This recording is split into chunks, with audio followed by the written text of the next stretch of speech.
everybody, and in this video we're going to be talking about viewing your vehicles or cameras on the ZenduCAM Tracks application.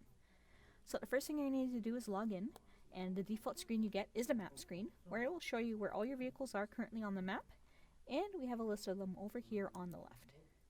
Now, if I want to know more about a particular vehicle, I simply need to click on it, and it's going to go ahead and bring me to 3 new tabs: Trips, Exceptions, and Camera.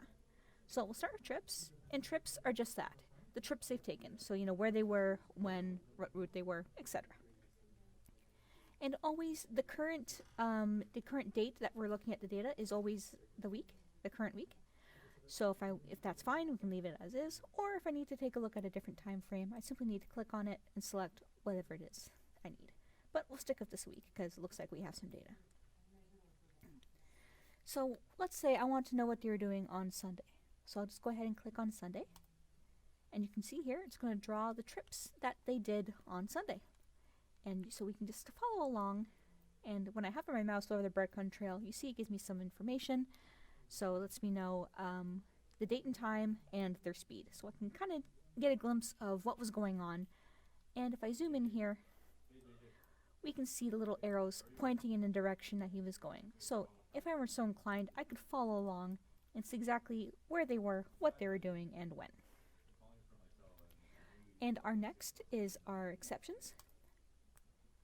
So this is when we can have certain rules set to trigger when events happen, and they'll all be logged here. So for example, so far this week we've had some video requests, a food and drink, etc.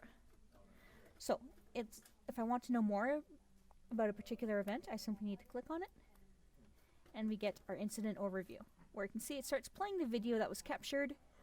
So as you can see, he took a sip of his drink, which is why the food and drink rule triggered. Down here we have some more information, the vehicle being driven, the rule being triggered, etc. And incident comments, so it looks like somebody left comments on this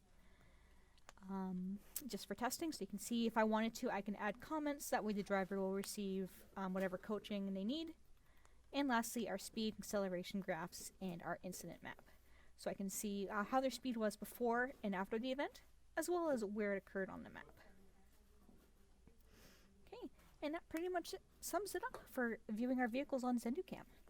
So thank you very much for joining me, and we'll see you in the next video. Bye.